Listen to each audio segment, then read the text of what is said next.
Welcome back. موجودہ سیاسی منظرنامے پر مذاکرات کی بازگشت ہے۔ مذاکرات کے حوالے سے بہت سارے لوگ حامی ہیں، لیکن تمام لوگ ایک ساتھ بیٹھنے سے قاصر۔ آخر کیوں؟ اس پر بات کرتے ہیں۔ ان فوکس ہیں فواد چودھری صاحب، سابق وفاقی وزیر ہیں۔ نیشنل ڈائیلاگ کمیٹی جو تشکیل دی ہے اس کے بہت ہی اہم ممبر ہیں، along with Imran Ismail and Mahmood مولوی صاحب۔ بہت شکریہ for joining us۔ Fawad Chaudhry صاحب، let's start with national dialogue committee.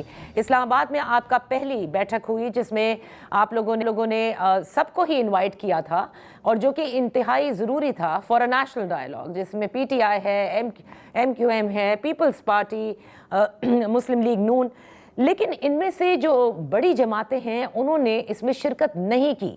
تو کیا سمجھا جائے؟ کیا یہ سب لوگ صرف آن ریکارڈ تو کہتے ہیں کہ ہاں مذاکرات ہونے چاہیے، لیکن مذاکرات کے حوالے سے سنجیدہ کوئی نہیں ہے؟ نہیں، بالکل آپ کی بات صحیح ہے۔ ایک تشریح تو یہی ہو سکتی ہے جو آپ نے کہی ہے۔ دوسرا یہ ہے کہ دیکھیے، ماحول بنانے میں بھی وقت لگتا ہے، ہر چیز جو ہے وہ فوراً نہیں ہو جاتی، اور میرا یہ خیال ہے کہ یہ پہلے قدم کے دور کے اوپر جو ہم نے کوشش کی کہ اس معاملے کو تھوڑا سیاسی جماعتوں سے نکال کے انٹلیکچوئلز میں، میڈیا میں لے کے جایا جائے، اور ایک وائڈر کوشش کی جائے کنسلٹیشن کی، اس کی ایک کامیاب کوشش ہوئی ہے۔ اب اگلے مرحلے میں جس کو ہم چاہتے ہیں کہ جو اونرشپ ہے اس معاملے کی، خود نواز شریف، آصف زرداری اور شہباز شریف صاحب لیں، اور اس مقصد کے لیے اب ہم ایک وائڈر جو گروپ ہے اس کی تشکیل کر رہے ہیں۔ ہم مولانا فضل الرحمان صاحب کو اس میں شامل کر رہے ہیں، ہم جماعت اسلامی کو اس میں شامل کر رہے ہیں، ایم کیو ایم کو اس میں شامل کر رہے ہیں، پاکستان عوام پارٹی کو اس میں شامل کر رہے ہیں، اور اب ہم زرداری صاحب اور شہباز شریف صاحب کو اور نواز شریف صاحب کو ہم یہ چاہتے ہیں کہ وہ براہ راست اس جو اونرشپ ہے وہ اپنے سر پہ لیں۔ جب وہ ایک دفعہ اونرشپ لیتے ہیں تو اس کے بعد جو بنیادی چیز جس کے اوپر بات چیت آگے بڑھی گی وہ یہ ہے کہ جو خواتین کارکن ہیں ان کو ریلیز کیا جائے۔ اگر خواتین پولیٹیکل ورکرز کو ریلیز کیا جاتا ہے، ڈاکٹر یاسمین راشد کو ریلیز کیا جاتا ہے، اور بشرا بی بی کو ریلیز کیا جاتا ہے، تو پھر ایک ماحول ہمیں ملے گا جہاں پہ ساری جماعتیں مل کے آگے بڑھ سکیں۔ ادروائز تو ظاہر ہے اتنی تلخیاں ہیں، اگر دیکھیے اگر میں اور آپ بیٹھ کے ہم ایک کپ چائے بھی نہیں پی سکتے تو ہم بات چیت کیا کریں گے؟ اور یہ آپ کو محسوس ہوا جب آپ نے سب کو بلایا بھی کہ جس میں نہ تو پی ٹی آئی نے شرکت کی اور نہ دیگر جماعتوں نے شرکت کی، اس سے آپ کو یہ محسوس ضرور ہوا ہے کہ تلخیاں انتہائی زیادہ ہیں، کہ they're not even ready to sit down and talk؟ دیکھیے، یہ تو خیر اس کا تو پتہ ہے پہلے ہی ہے، جو حالات ہیں وہ تو ہمارے سامنے ہی ہے نا، پہلے ہی ہمارے حالات ایسے ہیں۔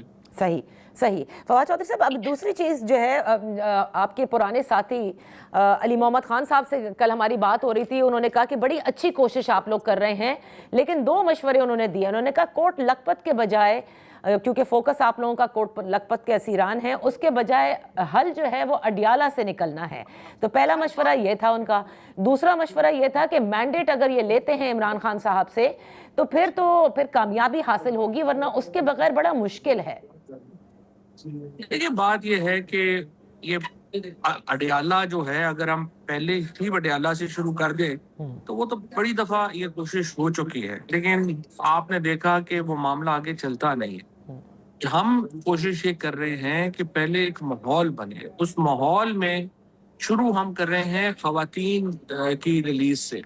خواتین کے بعد پھر آگے جو بات ہے وہ جائے گی اور کوٹ لکھپت کے اسیران کی طرف، اور وہاں سے پھر اگر ہم اڈیالہ پہنچیں گے تو پھر جو چیزیں ہیں وہ بہتر ہو سکتی ہیں۔ اگر ہم شروع میں ہی یہ کہیں گے کہ آپ عمران خان کو ریلیز کریں گے تو مذاکرات ہوں گے، تو مجھے آپ بتائیے پھر مذاکرات کس چیز پہ ہوں گے؟ ظاہر ہے کہ آپ کو آہستہ آہستہ ایک سیڑھی چڑھ کے آگے جانا ہے، اور اس میں کوئی شبہ نہیں ہے کہ عمران خان نے ہی جو ہے وہ حتمی فیصلہ کرنا ہے، لیکن آپ ابھی اگر لیٹ سے میں عمران خان صاحب کے پاس جاؤں تو میں ان کو کیا کہوں؟ عمران خان کے پاس آپ تب جائیں نا جب آپ کے ہاتھ میں کچھ ہو انہیں بات کرنے کے لیے۔ تو اس لیے پہلے سیڑھی چڑھتے ہیں، پھر آخر میں منزل پہ پہنچتے ہیں۔ یہ تو نہیں کہ آپ چھلانگ لگا کے پہلے ہی اوپر چڑھنے کی کوشش کریں گے تو آپ گریں گے۔ تو اس کا مطلب یہ فواد چودھری صاحب، کیا میں آپ کی بات سے یہ مطلب اخذ کروں کہ اگر آپ اپنے پہلے سٹیپ میں کامیاب ہو جاتے ہیں تو پھر آپ اور آپ کے ساتھی کی یہ کوشش ہوگی کہ وہ اڈیالہ میں جا کر ملاقات کریں؟